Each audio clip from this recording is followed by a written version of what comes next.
एक तालाब के किनारे कछुआ, कौवा और चूहा रहते थे। तीनों में बड़ी दोस्ती थी। एक दिन तीनों बैठ के बात कर रहे थे। इतने में वहाँ एक चित्रांग नाम का हिरण कहीं से दौड़ता हाँफता हुआ आ गया। एक ब्याज उसका पीछा कर रहा था। उसे आता देख कौवा उड़कर वृक्ष की शाखा में बैठ गया। हिरण पास के बिल में घुस गया। मंदरक कछुआ तालाब में चला गया। कौवे ने हिरण को अच्छी तरह से देखने के बाद मंदरक से कहा, मित्र मंदरक, यह तो हिरण है। यह हिरण के आने की आवाज़ है। एक प्यासा हिरण शायद पानी पीने के लिए तालाब के किनारे आया है। यह मनुष्य नहीं है। तुम बाहर आ जाओ। मंदरक कछुआ धीरे धीरे मुड़ करके डरता हुआ बाहर आ गया। हिरण प्यासा नहीं था। वह शिकारी के डर से भाग के आया हुआ था। वह पीछे मुड़ कर देख रहा था बार बार कि कहीं शिकारी मेरा पीछा करके यहाँ आ तो नहीं रहा है। मंदरक ने कहा, मित्र, यह हिरण डरा हुआ है। यह पीछे मुड़कर बार बार देख रहा है। यह प्यासा नहीं है, बल्कि शिकारी के डर से भागा हुआ है। देखो तो सही, इसके पीछे कोई व्याध यहाँ आ तो नहीं रहा है। दोनों की बात सुनकर चित्रांग हिरण बोला, मंदरक, मेरे भय का कारण तुम जान गए हो। मैं शिकारी के बाणों के डर से बड़ी कठिनाई से यहाँ पहुँच पाया हूँ। तुम मेरी रक्षा करो। अब मैं तुम्हारी शरण में हूँ। मुझे कोई ऐसी जगह बताओ जहाँ मैं छुप सकूँ। मंदरक ने कहा, तुम जंगल में भाग जाओ, क्योंकि तालाब में तुम्हारे छिपने की कोई जगह नहीं है। पानी में तुम कैसे छिप सकते हो? मंदरक ने कौवे से कहा, मित्र, जरा ऊंची डाल पे चढ़कर देखो तो कहीं इसके पीछे व्याध यहाँ आ तो नहीं रहा है। कौवा उड़ कर के ऊंचाई पे चढ़ कर के देखा तो उसने देखा कि व्याध तो दूसरी तरफ चला गया है। वह आकर के कहा, मित्र, डरने की कोई बात नहीं है। शिकारी चला गया है। अब चारों बैठ कर के पेड़ की छाया में बात करने लगे। हिरण ने कहा, मैं भी आप सबका दोस्त बनना चाहता हूँ। मैं आपके साथ रहना चाहता हूँ। इस तरह चारों मित्र साथ तालाब के आसपास रहने लगे। कुछ समय के बाद एक दिन जब कछुआ, कौवा और चूहा बात कर रहे थे, शाम हो गई। बहुत देर बाद वे हिरण वापस नहीं आया। तीनों को संदेह होने लगा, कहीं वह व्याध जाल में हिरण को फंसा तो नहीं लिया, अथवा शेर या बाघ ने हिरण को मार तो नहीं दिया। घर में बैठे बैठे तीनों ही बड़े ही शंकित मन से सोचते रहे। हिरण आया ही नहीं। कुछ देर तक चित्रांग हिरण नहीं आया तो मंदरक कछुए ने कौवे से कहा, जंगल में जाकर हिरण को खोजो। क्या पता वह किसी मुसीबत में पड़ गया हो। कौवे ने जाकर देखा तो सचमुच हिरण एक जाल में फंसा हुआ पड़ा हुआ है। उसने आवाज़ लगाया। तीनों ही देव दोस्त उसके पास पहुंच गए। कौवा जब पास गया तो चित्रांग आंखों में आंसू आ गए। वह बोला, मित्र, मेरी मृत्यु आज तय है। अंतिम समय में तुम मुझे दर्शन दे दिए। यह मेरा अहोभाग्य है। मुझे बहुत प्रसन्नता हुई। मेरा प्राण यदि चला जाता है तो मेरा मित्र मेरे पास है। यह सुखद अनुभव लेकर मैं मर सकता हूँ। मेरे अपराध को क्षमा कर देना। कौवे ने धीरज बंधाते हुए कहा, घबराओ मत, मैं अभी चूहे को बुला के लाता हूँ।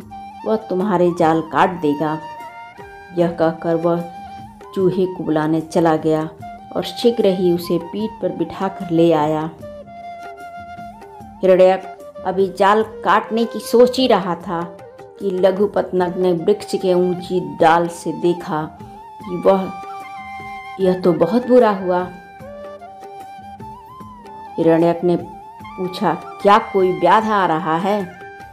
लघुपतनग ने कहा, नहीं, व्याध तो नहीं, किंतु मंद्रक कछुआ इधर धीरे धीरे चला आ रहा है। हिरण्यक, तब तो खुशी की बात है, तुम दुखी क्यों हो रहे हो? कौवे ने कहा, दुखी इसलिए हो रहा हूँ कि व्याध के आने पर मैं ऊपर उड़ जाऊँगा, चूहा बिल में घुस जाएगा, चित्रांग छलांगे मार करके जंगल में चला जाएगा, लेकिन यह मंद्रक कैसे अपनी जान बचाएगा, यही सोच सोच कर कि मैं परेशान हूँ।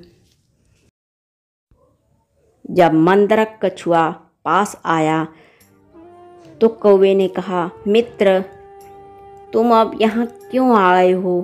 तुम वापस लौट जाओ, कहीं शिकारी यहाँ आ गया तो तुम्हारे लिए मुश्किल हो जाएगी।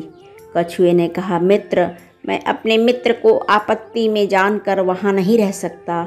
सोचा उसकी आपत्ति में हाथ बटाऊंगा, तभी चला आया। ये बातें हो ही रही थी कि उन्होंने शिकारी को उधर आते देख लिया। उसे देखकर चूहा उसी क्षण जल्दी जल्दी चित्रांग के बंधन काट दिए। चित्रांग भी उठकर घूम घूम कर पीछे देखता हुआ जंगल में भाग खड़ा हुआ। लघुपतनग वृक्ष पर उड़ कर के बैठ गया। चूहा पास के बिल में घुस गया। बेचारा कछुआ धीरे धीरे चाल से वह बढ़ रहा था। शिकारी ने जब अपनी जाल को देखा तो उसमें किसी को न पा करके बहुत दुखी हुआ। वहाँ से वह वापस जाने को मुड़ा ही था कि उसकी दृष्टि धीरे धीरे जाने वाले मंद्रक कछुए पर पड़ गई। उसने सोचा, आज हिरण तो हाथ नहीं आया, चलो कछुए को ही लेके चलता हूँ, कछुए का ही आज भोजन बनेगा, ये उसी से मैं अपना पेट भरूंगा। यह सोचकर वह कछुए को कंधे पर डाल करके चल दिया। उसे ले जाते देख हिरण्यक और लघुपतनग को बहुत दुख हुआ। दोनों मित्र मंद्रक को बड़े ध्यान से आदर से देखते रहे। चित्रांग ने भी मंद्रक को व्याध के कंधों पर देखा तो व्याकुल हो उठा। तीनों मित्र मंद्रक की मुक्ति का उपाय सोचने लगे। कौवे ने एक उपाय सोचा, वह यह कि चित्रांग व्याध के रास्ते में तालाब के किनारे लेट जाए, मैं तब उसे चोंच मारने लगूंगा। व्याध समझेगा कि यह हिरण मर चुका है। वह जैसे ही मंद्रक को जमीन पर रख कर हिरण को लेने के लिए जाएगा, चूहा जल्दी जल्दी कछुए की जाल को काट देगा और कछुआ पानी में घुस जाएगा। हिरण छलांगे मार करके भाग खड़ा होगा और मैं पेड़ पे चढ़ जाऊंगा। इस तरह से कछुए की जान बच जाएगी। तीनों मित्रों ने यही उपाय किया। चित्रांग तालाब के किनारे मरे हुए हिरण के समान लेट गया। कौवा उसकी गर्दन पर बैठकर चोंच चलाने लगा। दूर से शिकारी ने देखा कि हिरण मरा हुआ है, शायद जाल से छूट करके दौड़ता दौड़ता यहाँ मर गया है। वह उसे लेने के लिए जाल को तालाब के किनारे रख करके चल दिया।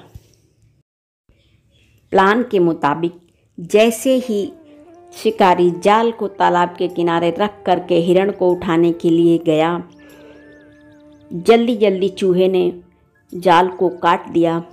मंद्रक कछुआ धीरे धीरे तालाब में घुस गया। इतने में हिरण उठ के भाग गया और कौवा उड़ करके पेड़ पे बैठ गया। अतः चारों दोस्तों की जान बच गई। शिकारी चित्रांग को हाथ से निकलता देख करके बड़ा आश्चर्य में डूब गया। वापस जाकर उसने देखा कछुआ भी जाल में नहीं था, वह भी भाग खड़ा हुआ था। तब उसे बहुत दुख हुआ। दुखी होकर के शिकारी वहीं शिला पर बैठ गया।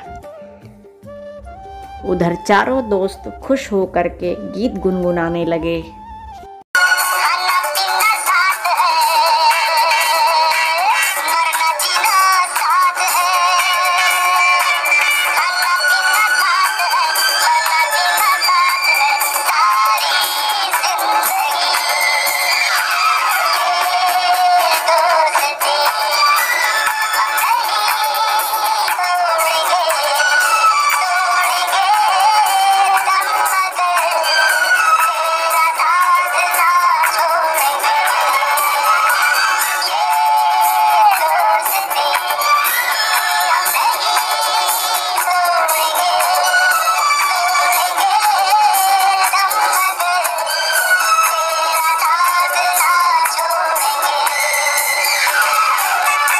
तो देखा आपने, होशियारी और चालाकी से चारों मित्रों ने कैसे अपने आप को बचा लिया।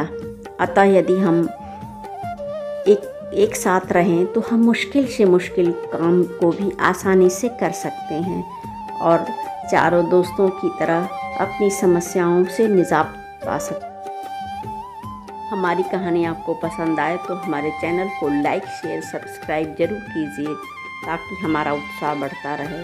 धन्यवाद।